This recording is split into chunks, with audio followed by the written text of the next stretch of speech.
Brought to you by Skillshare. In this video we're going to talk about how you can achieve a flat shaded look to your models like the one I've made here.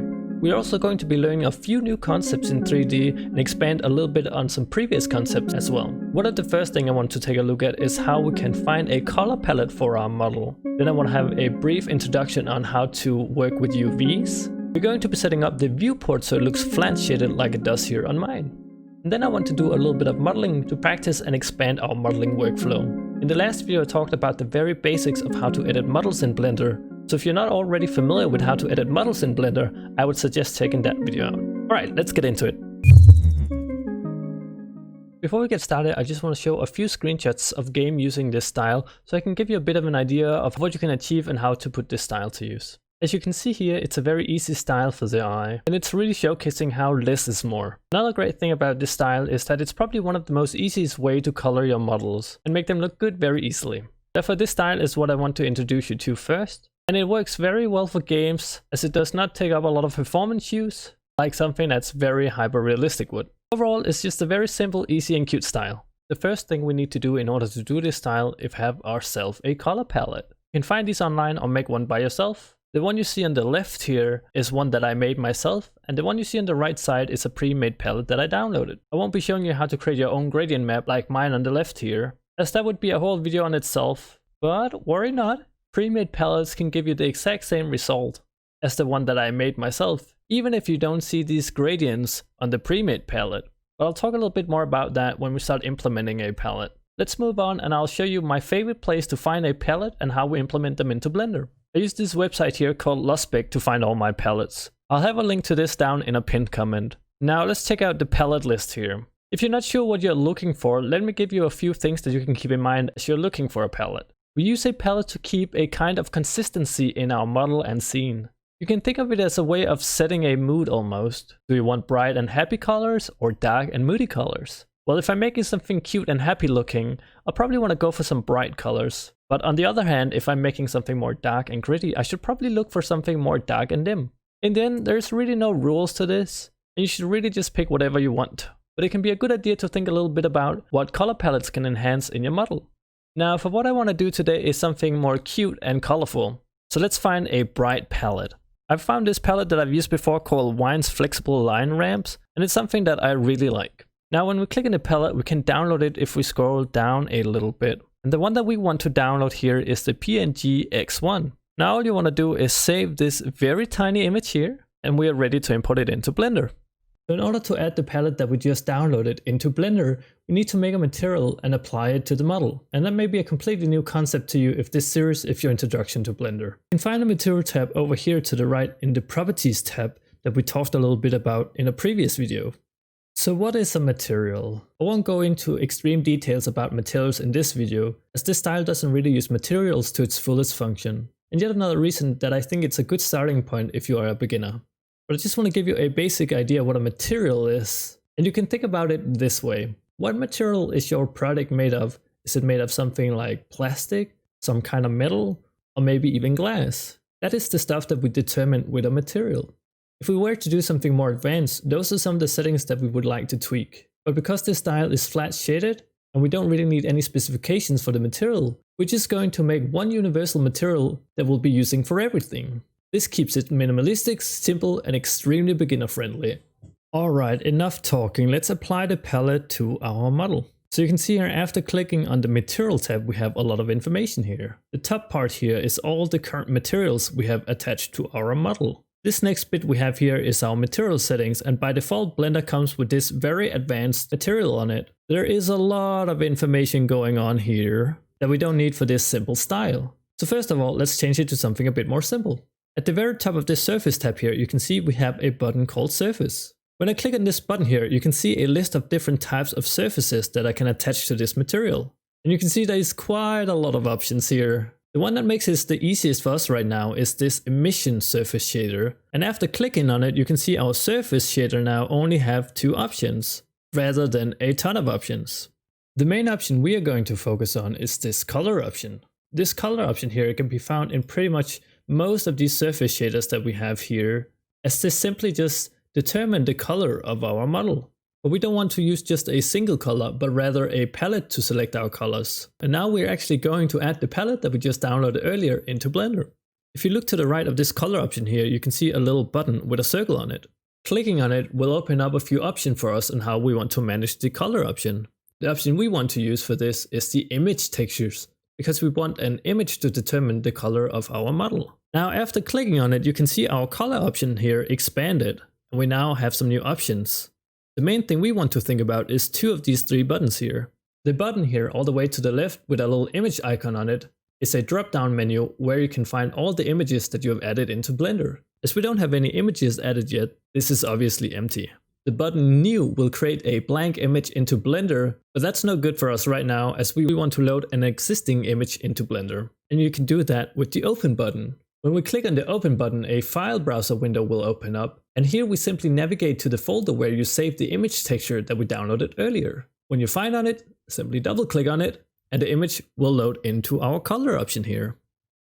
Alright, so here we are, we added our palette to the model, but it's still all gray. And you may have thought now that we would actually be able to see some kind of colors on our model, but I can assure you if your model still looks like this, and you have the color palette on, you've still done it completely right. There's a reason for this, because in Blender we have different ways that we can preview our 3D environment here. Up here to the right you can see that we have 4 buttons with a little sphere on it. You can kind of think of these as different graphics settings for like a video game. Although these are only taken into account while we are working on a model and not when we're exporting out an image or a video. So it's purely for visual reference as we're editing our 3D environment. For this to make sense, let me try and open up a more detailed model that I've made. There's no need for our computer to do more work than it needs to, because the more advanced 3D becomes, the more it needs to load and work. That's the reason why we have a graphic card and we're trying to load more advanced details faster. I know we're getting a little sidetracked here, but I really want you to understand this, because it may give you a really good reason why I decided to teach you this flat shaded style first. So let's talk about the different 4 viewport shadings up here real quick. The first one we have here is the wireframe option.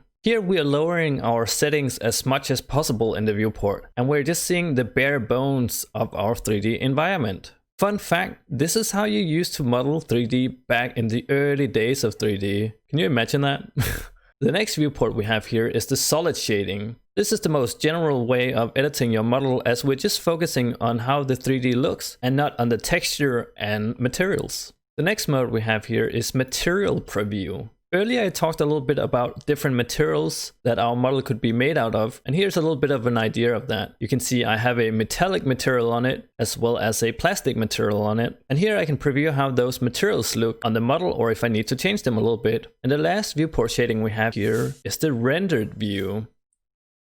With this last option here, I'm trying to render out all my lights, all my reflections and everything, and you can see as I move my camera around, it needs to load the image again. But unlike the material preview, you can see here I have reflections on my surfaces that are giving me an accurate reflection of what's actually in the environment. Where if I go to the material preview here, you can see I'm still seeing my materials, but it looks kinda flat, right? So this is kinda like the ultimate graphic settings of your video game, and we're trying to load everything at once here. And this is how our final image would actually look if I were to shoot this out as an image. But before we move on, I just want to give a quick thanks to this video sponsor, Skillshare. Skillshare is an amazing learning platform with over 30,000 courses, with anything ranging from illustration, drawing, videography, game development, and even business, plus a lot more. It's a great place on getting started to learn some new skills and improving some existing ones.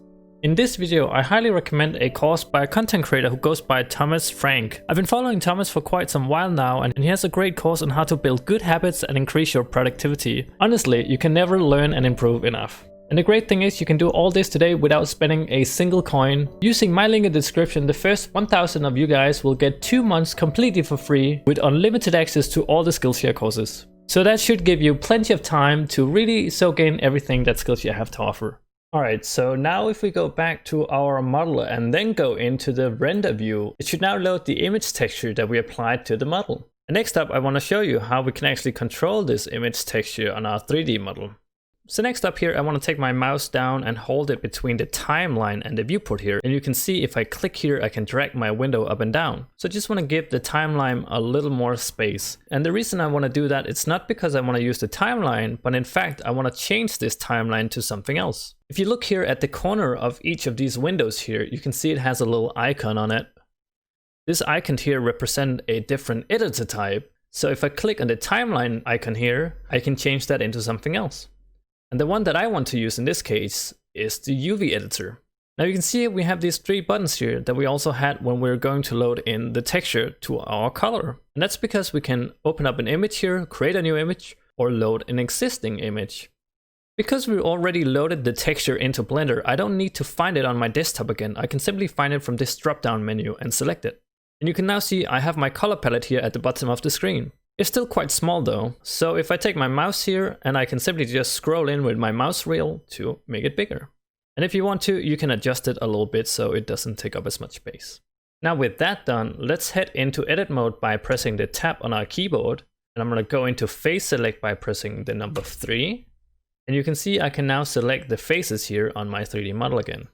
You can see as I'm selecting different faces down on the UV editor, it's showing a little square representing a placement on my color palette. Just like my 3D model, my shortkeys work down here in the UV editor as well. So let me try and press A to select everything. And if I press scale here, you can see when I scale it up or down, the texture projects onto that square. So essentially what we want to do is control this square down here to represent a certain color on my color palette that I want to. And if I want a gradient, I just make sure that it's not completely scaled down.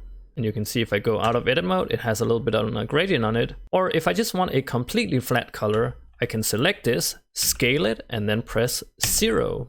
And if I go back out, and you can see it now has a completely flat color on it. So this is essentially how we control the different colors in the UV editor. And you can use S for scaling here, G for grabbing, and R for rotating. Now let me try and show you how I would use this on the sort that we made in the previous video. First of all, we need to go down to the Material tab. We want to change the Surface shader to a Emission shader. We want to change our Color tab here to an Image texture. Import the Color palette to Blender. Change our Viewport to Render mode. Drag up the timeline here to get a bit of space. Change the timeline into the UV editor. Load the texture here. Zoom in so we can see it proper. Select the model. And go into edit mode. Now the way I would go about this is that I would select certain faces here to color it. So if I go into face select here, hold down Shift and Alt while right clicking here at the center, you can see I select the loop all around the sword here, and I just do that all the way up here. Right click on these top bits. Alright, I have the entire blade selected now of the sword. Then I'm going to click on the view button here, click on viewport, and see it from the front. And you can see the shortcut here is 1 on the numpad, so you could also click that if you wanted to. Then I'm seeing the sword from a flat view in the front. And the reason we want to do that is because when I go up here next and click on the UV map and then project from view, you can see the squares down here changed. And if I zoom in, you can now see that has the shape of the sword. So what I would simply do now is select these faces here, scale it up, and I want to rotate it 90 degrees. So I'm going to press R and then type in 90 on my keyboard. And you can now see here, when I move the blade on the color palette, it changes in the 3D view. Now, because when you select something, it has this kind of orange overlay on something, it can be a little bit hard to see. So one thing you can do is that there is this button up here you can click. This essentially removes all gizmos and overlays that the viewport shows while you're editing something, so you get a clean view of it. You just want to remember to click on this again if you want to edit something on your model. So you can see if I grab it down here again and keeps moving it, it now changed the color. And I simply just find a color that I really like and place it in there. And if I want the gradient to be smaller, I simply scale it down. And if I want the gradient to be bigger, I can simply scale it up again. In this case, I probably want a very small gradient. So I'll just place it around here, I think. Click on my overlay button again. Alright, next, I'm simply going to do this on the entire model. So I'm going to select the handle part here and just Shift, Alt, and right click on these while I'm in face select. Press 1 on my numpad to get it from the front view. Go up to the UV, project from view, go into preview option, select my UVs here at the bottom, scale them up, rotate them by pressing R and type 90 on my numpad, and place it on one of the colors that I would want it to be. I think in this case I want to make it pink, and then I click the preview overlays, select the bottom part here, press 1 on my numpad to get the front view, UV, project from view, scale it up, rotate it, hide overview, and place it where I want it to be. I think I'm going to go pink for this one as well. Now, it can't be annoying going in and out of the preview window here. So one thing you could do is grab the corner here of our viewport, click and drag, and you're making a duplicate of our viewport. Then you can click the render view here as well, and click on the button here to hide the overlays. If this is a bit too complicated for you, don't worry about it. But it's just a quick little way to avoid keep clicking this button all the time. And the changes happen on both screens at the same time. I do quickly want to mention, when you start dragging windows out like this, you can quickly accidentally get yourself into a pickle like this. And if that happens to you, you simply just have to right click between two windows, join areas, and you can drag them in like this together again. It's a little bit of a beginner pitfall. All right, let's continue here. I'm gonna zoom in, grab the handle here, go up to the UV, project from view, place it on my UV editor the way that I want to. And I think I'm gonna make this part properly like a very light brown perhaps. Scale it down a little bit to decrease the gradient. So now that's all cool and it looks a bit prettier than it did before, but it's still kind of flat. So here's a few things that I personally like to do. Now, for example, I can select every second part here on the handle and just move them a little bit to make the gradient more interesting here. And here on this part, we could probably select something like the top handle here and just move that part a little bit on its own. That way it gets a little bit of a shiny reflection on the top. And the same part we can do on the bottom here. So we'll select the bottom part and maybe just make it a little darker. That way you can see it has a little bit of a shadow on it.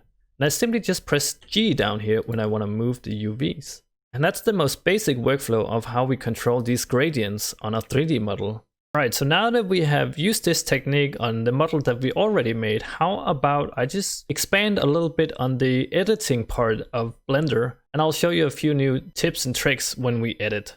So if you remember, when you are in object mode, we're sort of decorating our scene and placing objects around, and when we are in edit mode, we're editing that specific model. So what if I wanted another model? Well, I wanted to go out to object mode, and then there is this add button here. And we can add a basic shape to begin with. That would be a mesh, and in here we can select a few different shapes to work with. I, for the most part, just works with a cube, but in some cases you might pick one of these if the generic shape is more suited for the model that you want to make. Now that we already had a sword, why don't we make a cute little shield as well? So I'm going to take a cube here, and you can see my cube here is in the center. What I would simply do is click one on my numpad to get it from the front view, select the sword, grab it, and put it over to the side. So now I can select the cube here and focus on it.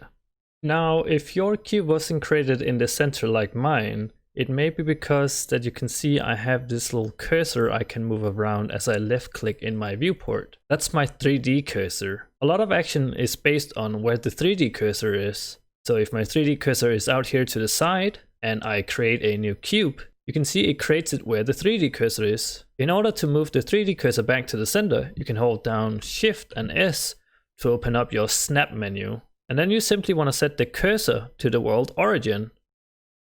And now you would go back in and create a new cube. And it would now spawn at the center. Now you can see my cube is all gray here. And that's because when we create a new object, it have no material on it. Because we already have the gradient material that we made here for the sword, you can simply click on this little button here and select the material that we made, and it's now applied to the cube. So let's edit this cube here and make a cute little shield along with our sword. So I'm going to go into edit mode here. And you know what, just because it can be distracting to have all these colors now that I'm editing it, I might as well go into solid view So I'm just focusing on the shape alone.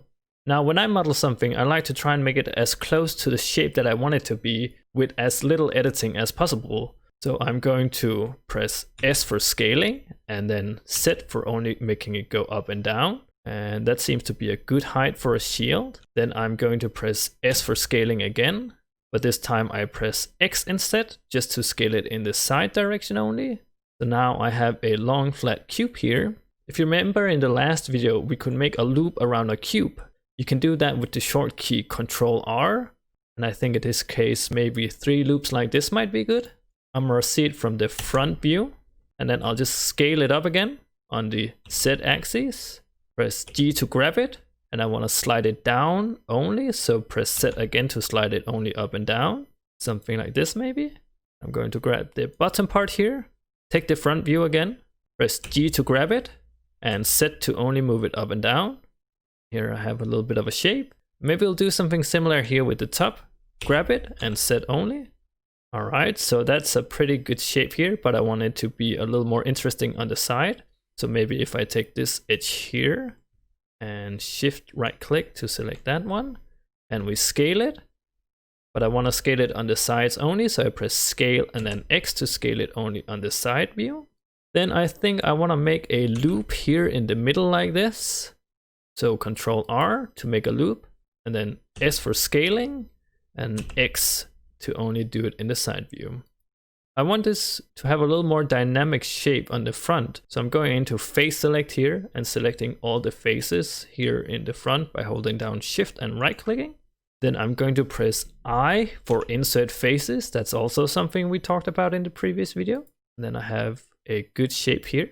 Now if I press E to extrude it, I can extrude it inward a little bit, and then maybe just scale it slightly to get a little bit of a nice edge here. So A to remove all my selections. All right.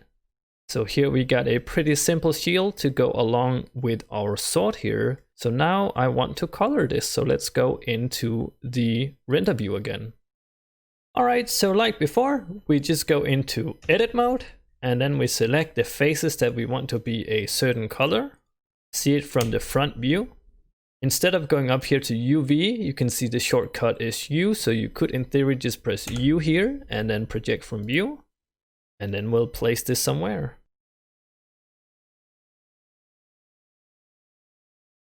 And why don't we take one of these cubes here and just make them perhaps a darker version of the color? All right, that looks pretty cool. So I'm going to shift right click to select the loops all around here. Front view, press U to get the UV menu, project from view, and then we'll simply rotate it and place it on a color. Maybe if we do some kind of light blue, that might go along well. Something like this perhaps. Maybe a smaller gradient this time. Then I want to select the inner bit here and maybe just make it a little darker. Maybe take the top bit here, make it a bit lighter. That looks pretty cool to me. Now, I kind of want to select this line here all the way around. And if you remember in the last video, we had the beveling tool here. You can also do that by just pressing Ctrl B. And I'll just make a little bevel here on this corner. And maybe we'll select this entire loop here and just maybe make this a little lighter. That looks pretty cool to me.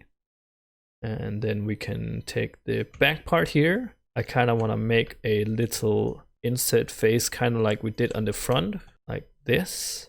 So shift right click here.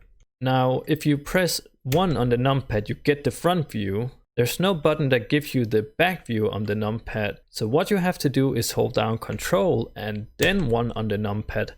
Then you get the opposite view of what the button represents. So 1 on the numpad represent the front and Control 1 represent the opposite of the front, which is the back. Then again, project from view, and we'll just simply place it along here so it fits the other part. Maybe rotate it a bit. Something like that looks pretty good. And select this bit here. And then project from view, rotate, scale it up a bit, and maybe give it some kind of wooden color here. Maybe make this a little bit lighter. I'm trying to keep the models very simple. I don't want to do something overly complex today. I just want to give you a basic idea of how the workflow is and how you do this material stuff. Now, with that said, let's try and make just one more model to expand a little bit on our editing workflow.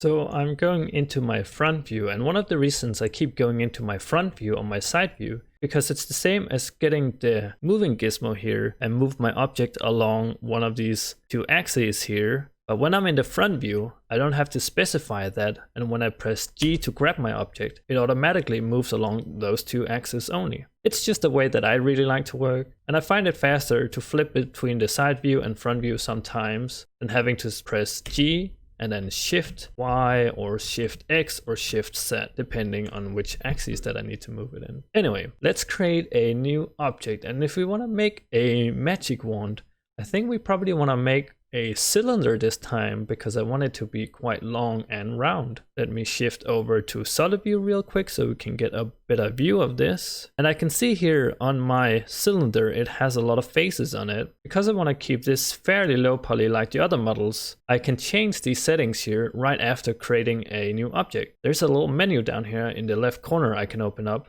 to specify some settings right after creating a new mesh. Now the top one here is the amount of vertices or faces that we have here on our cylinder. I think for this one 8 might be fine. You can also go in and change the depth of the cylinder or the radius of it if you want to make it a little more thin, or if you want to make it bigger. Let's just make it quite long here because it is a magic wand after all. And maybe a little bit thinner just to match the handle of the sword. And you can move it up and down here if you want to. I'm just going to move it up a little bit, but it doesn't really matter. We could also do that just by pressing G, of course. Anyway, so I think this basic shape is pretty good for the wand that I want to make.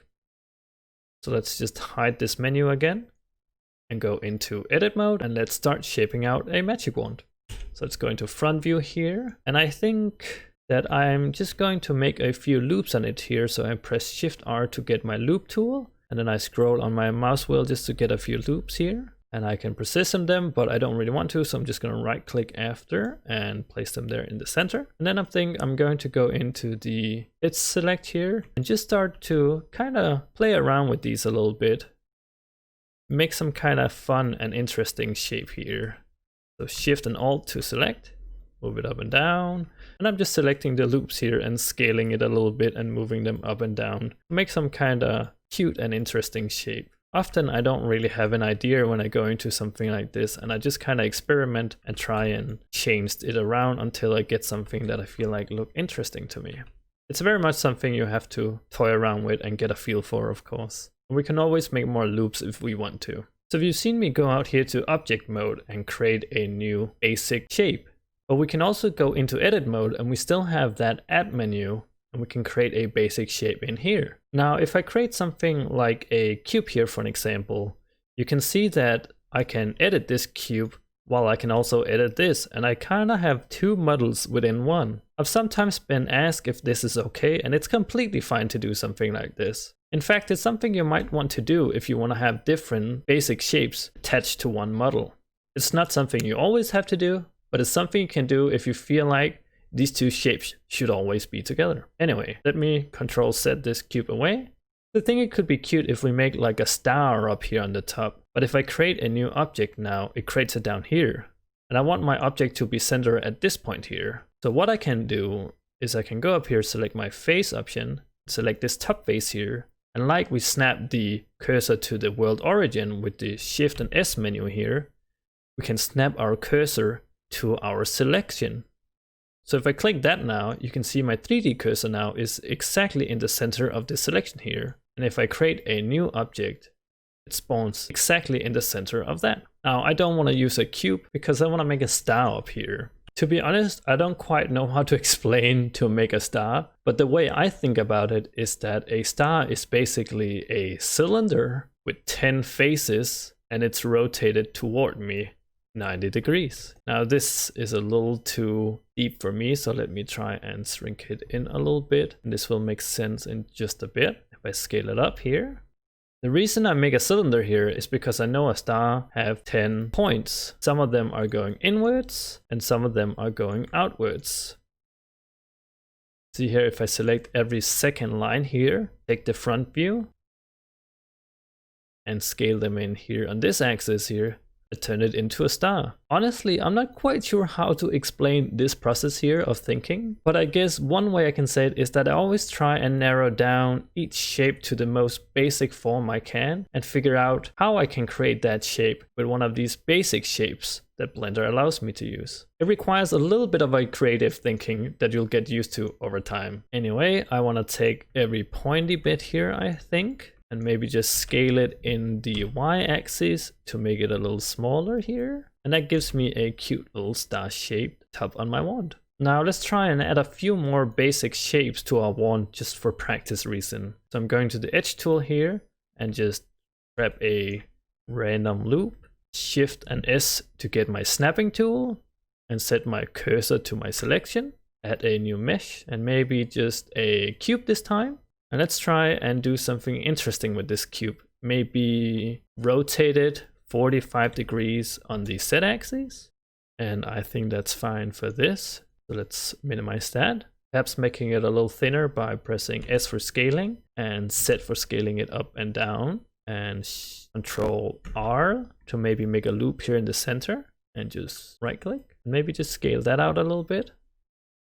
Right now, I'm really just trying to add random shapes to my cube. And if I don't like it, I would just remove it. And if I like it, I'll keep it. I feel like this one is a little too big. So for me to select this entire cube here, you would think I could go into phase select and grab a loop around here and selecting them. But there's a faster way to select an entire shape if you have multiple shapes within one model. So because this shape is not connected to this shape or this shape here, I can hold my mouse cursor over it and press L.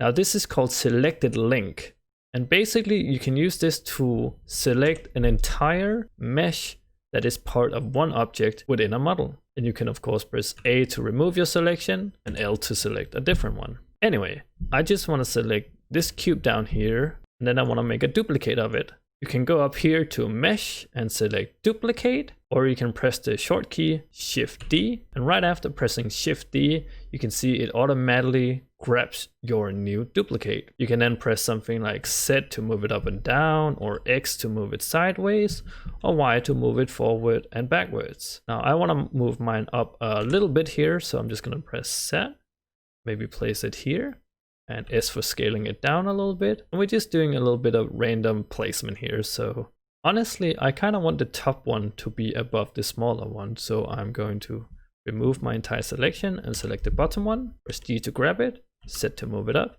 and maybe do something like this instead, and scale it down just a little bit.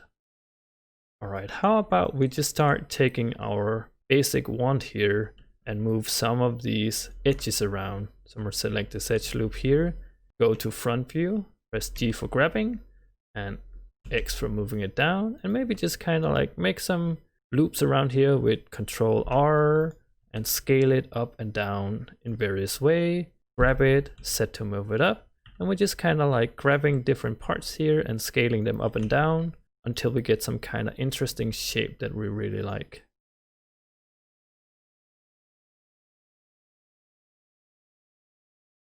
I think this looks pretty cute. If you make the star just a little bit bigger, perhaps soften the inner bits of the star a little bit to make it a bit more cute. One tip I can give you here is that something is small and a bit choppy, it often comes off very cute. So instead of having the star really sharp like this, you can soften it out a little bit to make it a bit more cute. All right, I think that's going to be the basic shape for this star here. Hopefully you learned a few more editing techniques here. So let's color this. All right, so let's go out of edit mode and into object mode. Go into our render view, attach our material to the wand and start coloring it. Let's head back into edit mode, and I'm simply just going to press A to select everything here. Make sure that I'm in the front view by pressing numpad 1. U to get my UV map menu, and project from view. And you can see down here now I have my entire wand here, and I usually like to just give it a random color to start with, and then I can, separate parts later. So how about we do something like this blue color here, or maybe pink. You know what, I want to go blue with this wand. We can press L to select the star here, And you can see I don't need to unwrap it now because I've already done that to the entire wand. This star, I obviously want to make that orange. Maybe these little rings here that we make, we can select those with L and just make them a little bit darker. Go into face select here, hold down Alt, right click on one of the edges here to select the loop around the handle. Maybe make that a little bit darker. One thing we could do here is maybe hold down Alt and Shift and select a loop this way this time and do that all the way around here, but only selecting every second loop. Maybe just grab all these and move it down a little bit. You can see here how it's getting this funky look here. And then maybe take every surface that's facing upwards here and selecting those, just making them a little bit lighter to give it kind of like a little bit of a lighting effect. We'll do that here as well. And if I regret the coloring here, I can always just select everything, go down here and say, I know all my blue colors, I want those to be a different color. I could just try and move them around and see if I wanted it to be a different color. But I want to keep it blue in this case. Maybe just make some details on the handling here. I'm going to hold down Ctrl R to make a loop. Scroll up on my mouse to just make a few more loops here. Select every second loop. Scale it up a little bit.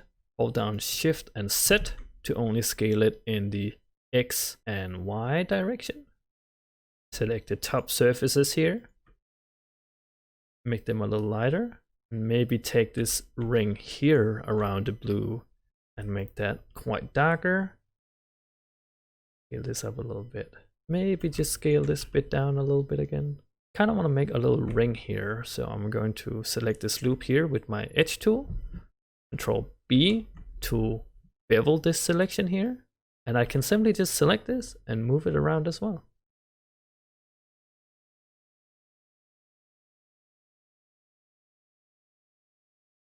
I think I'm going to take the top part here of the star and just make them a little bit lighter and do the same with all the faces pointing a bit downward here, but instead of making them lighter, making them a little darker. It just separates the stars look a little bit and make it easier to see. And it's quite thick right now, so maybe just make it a little bit thinner by scaling it on the y-axis here.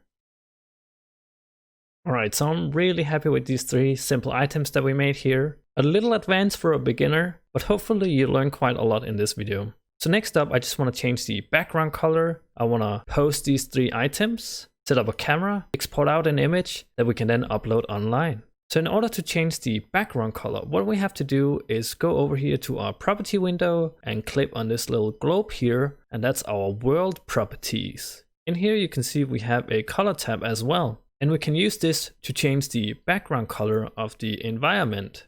We can sample a color from this color wheel here, or we can use this eyedropper tool to sample a color from our palette.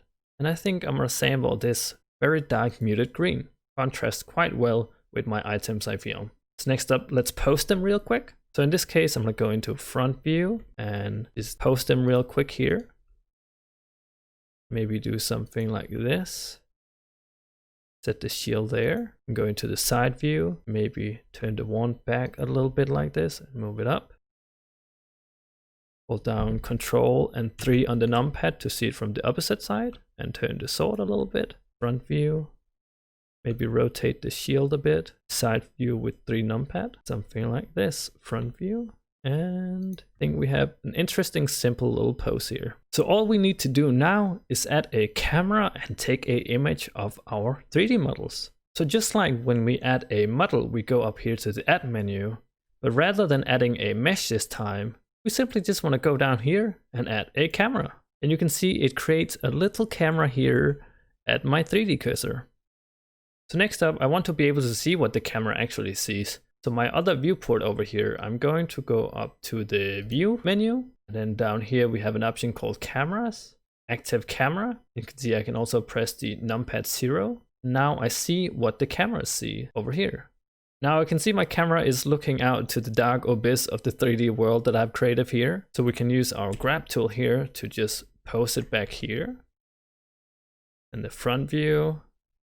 And I just use this window over here as reference. Now, if you find that a little complicated, another thing you can do is actually just be the camera. We can do that by, again, go up to the view option here, cameras, active camera. And while I'm seeing from the point of view of the camera, we can then take control of it like it's a third-person game. We go that by going up here to view, navigation, and walk navigation. And now I'm controlling the camera like I'm playing a first-person game. You control the camera by using WASD, Q to fly down, and E to fly up. And now you can simply just pose the camera.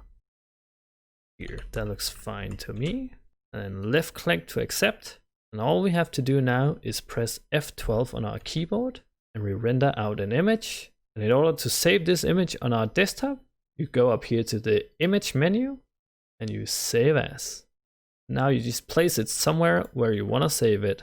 Item renders and save as.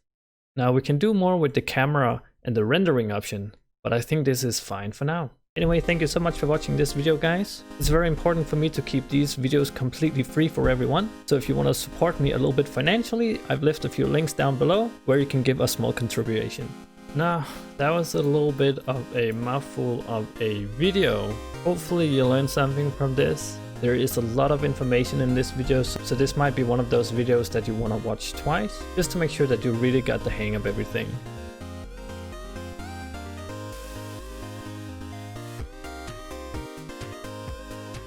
To be continued!